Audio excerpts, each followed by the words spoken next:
साथियों नमस्कार, मैं विनोद विद्यार्थी फिर एक बार आपके साथ। साथियों, कल बिहार सरकार ने जातीय जनगणना के आंकड़े इशू कर दिए, जारी कर दिए।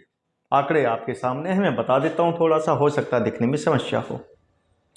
सबसे पहले ओबीसी की आबादी जो बिहार सरकार ने बताई है वो हमारे पास आती है 63.5%। उसने बांट दिया है, मैं बांट के नहीं दिखा रहा। दूसरी आबादी है SC ST की, वहां बांटा गया, मैंने इसको बांट नहीं रहा। लगभग 21% आबादी है SC और ST की। उसके बाद जनरल आबादी जो सवर्ण आबादी है, ब्राह्मण, ठाकुर, बनिए, कायस्थ, लाला, ये जो आबादी है लगभग 15.5% है, इसलिए 100% की ये टोटल आबादी यहां पर आती है। ये आबादी दिखाती है कि बहुजन नायक आज तक जो कहते रहे वो बिल्कुल ठीक था। वो हमेशा कहते रहे कि बहुजन आबादी 85% से ज्यादा है, और एग्जैक्ट आंकड़ा वो आपके सामने आ चुका है।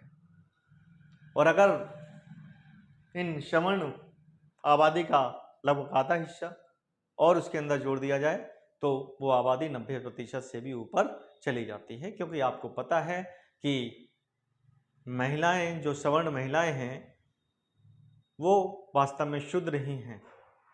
इसमें कोई शक नहीं है। ये अलग बात है कि वो अपने आप को कोई ब्राह्मणी कहती है, कोई बनियान कहती है, कोई और कुछ कहती हो, मगर वो शूद्र ही हैं, क्योंकि वो अभी जो विवाद का विषय रहा एक श्लोक रामायण का कि ढोल गमार शूद्र पशु नारी ये सब ताड़न के अधिकारी, उसकी तुलना जो की गई थी वो पशु से, शूद्र से नारी की तुलना की गई वहाँ पर। और उससे पता चलता है कि उनकी नज़र में जो नारी है, चाहे वो कोई भी हो, वो शूद्र के समान ही है, और उसका जो स्तर है वो शूद्र के समान है। इस तरह अगर देखा जाए, किसी वीडियो में मैं आपको ये भी समझाऊंगा कि नारी शूद्र कैसे है, जो नारी है वो शूद्र कैसी, चाहे वो किसी भी वर्ग में जन्मी हो, किसी भी वर्ग में रह रही हो, उससे कोई मतलब उसका नहीं है। खैर, अगले वीडियो में इसको बताऊंगा। अभी फिलहाल जाति जनगणना की बात हम कर रहे हैं, तो उसे हमें करना चाहिए। राजनीति गर्म होगी अब, मैं राजनीति से ज़्यादा समझदारी की बात मैं समझता हूँ कि सामाजिक संगठनों को करनी चाहिए।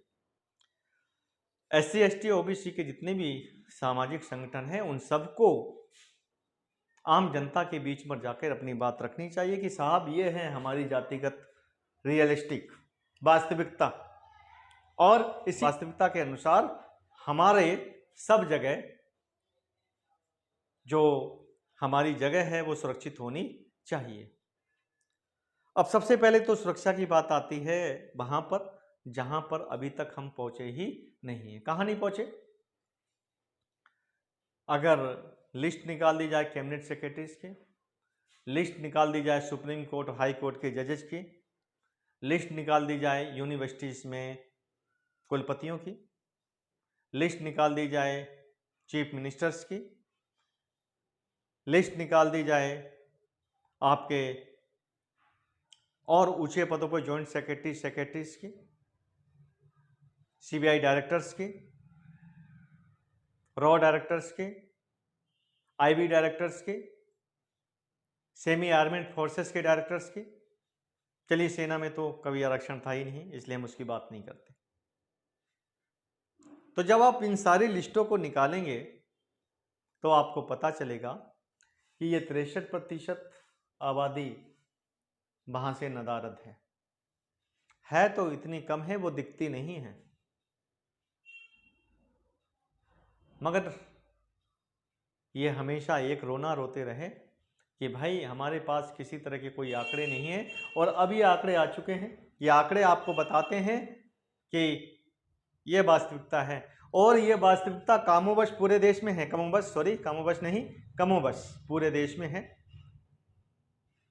और जाति जनगणना अगर होती है 1931 में हो, 1925 में हो, जब भी सरकार करेगी, और अगर जाति जनगणना होती है, मैं तो ये कहता हूं जाति गणना के साथ साथ आर्थिक जनगणना भी सभी की होनी चाहिए। जमीन के विषय में भी जानकारी आ जानी चाहिए, मकानों के विषय में भी जानकारी आनी चाहिए, फार्म हाउसों के विषय में भी जानकारी आनी चाहिए, व्यापार के विषय में भी जानकारी आनी चाहिए, कंपनियों के विषय में भी जानकारी आनी चाहिए। ये सारी जानकारियां अगर आ जाती हैं, फिर बैठ के बात होगी भैया अब बताओ हम इतने हैं, हमें इतना क्यों मिला है, हमें अब इतना चाहिए, अब इतने से बात नहीं बनेगी। तो ये बताने के लिए ही मैंने आज का ये छोटा सा वीडियो आपके लिए बनाया था। बिल्कुल लेटेस्ट वीडियो है ये, और मुझे लगता है कि ये बात लोगों तक पहुंचनी चाहिए और पहुंच भी रही है। फिर भी शायद मैं उसका एक माध्यम बन जाऊं, कुछ लोगों तक मैं भी इस बात को पहुंचा सकूं, और जिन लोगों तक ये बात पहुंचती है वो लोग इस बात को आगे भी पहुंचाएं, तो ये बात और आगे तक जाएगी और तभी इसका कुछ निष्कर्ष निकलेगा। साहब बात न्याय की है, न्याय होना चाहिए, और न्याय सिर्फ होना नहीं चाहिए बल्कि दिखना भी चाहिए। अगर आपको लगता है कि बात अच्छी है, न्यायपूर्ण है, वीडियो अच्छा है, तो एक लाइक तो बनता है, और ज़्यादा से ज़्यादा शेयर भी कीजिए, तभी तो आगे तक बात जाएगी। कमेंट कर सकते हैं सर, अच्छे बुरे जो भी कमेंट हो, मगर लॉजिकल होनी चाहिए, इलॉजिकल नहीं होनी चाहिए। और साथ में आप चैनल को सब्सक्राइब जरूर करिए, ताकि हम और भी अच्छी तरह से खबरों का पोस्टमार्टम कर सकें। ये काम हमारा है और हम इसे बखूबी करेंगे, बिना झिझके हुए, बिना डरे हुए। जब तक के लिए आप सभी का आभार, धन्यवाद, सभी को नमस्कार।